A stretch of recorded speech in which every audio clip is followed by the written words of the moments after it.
పేటరాయి మండల విద్యాశాఖ అధికారి. నా పేరు బ్రహ్మచారి. నిన్న మధ్యాహ్నం భోజనం చేసిన తర్వాత పిల్లలు 3 గంటలు ఆ ప్రాంతంలో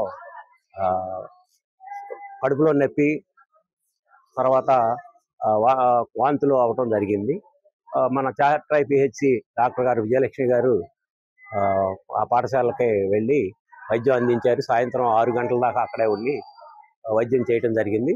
పిల్లలు అంతా స్వస్థత చేకూరిన తర్వాత ఆవిడ రిటర్న్ అయ్యారు. రాత్రి కూడా పిల్లలు బాగానే ఉన్నారు. ఉదయం కూడా పర్వాలేదు.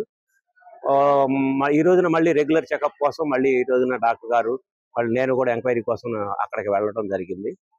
12 గంటల తర్వాత మళ్ళీ భోజనం చేసిన తర్వాత వాళ్ళు తిన్నదే ఈ రోజున ఓన్లీ మజ్జిగ అన్నంతో మాత్రమే తినడం జరిగింది. తిన్న తర్వాత మళ్ళా కడుపులో నొప్పి అని చెప్పడం వల్ల మెరుగైన వైద్యం కోసం మేము డాక్టర్ గారు అందరం కలిసి ఈ ఏరియా హాస్పిటల్కి నూజివేడికి పిల్లల్ని తీసుకురావడం జరిగింది. ఫుడ్ పాయిజన్ వల్ల అంటారా, లేకపోతే ఏదైనా అంటే ఏవో కలిపి బంగాళదుంప కూరలో జావ కలిపారని దానివల్ల అలా ఏమి ఉండదు. ఇప్పుడు జావా రెగ్యులర్ గా తాగుతానే ఉంటారుగా, బంగాళదుంప కూర తింటానే ఉంటారు. కాకపోతే ఒకవేళ కలిపి ఉంటే అది హెవీ అయ్యి ఉండొచ్చేమో.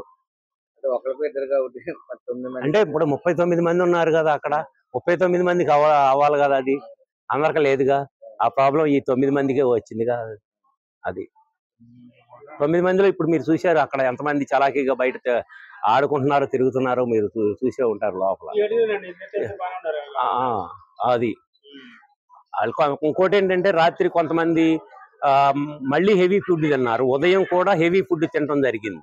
చపాతీ కానీ, బోండా కానీ, ఉప్మా కానీ కూడా తిన్న వాళ్ళు ఉన్నారు. నేను అది కూడా ఎంక్వైరీ చేశాను.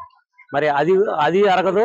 మళ్ళీ నిన్న ఈవినింగ్ జరిగిన అంటే నిన్న మధ్యాహ్నం తినది అరగకపోవడం వల్ల ఈ రోజున మళ్ళీ దాని ఎఫెక్ట్ చూపించింది అని నా అభిప్రాయం. మరిన్ని వీడియోస్ కోసం ఛానల్ ని సబ్స్క్రైబ్ చేయండి. లేటెస్ట్ అప్డేట్స్ కోసం వాట్సాప్ ఛానల్ ని ఫాలో అవ్వండి. ఆ లింక్ డిస్క్రిప్షన్ లో ఉంది.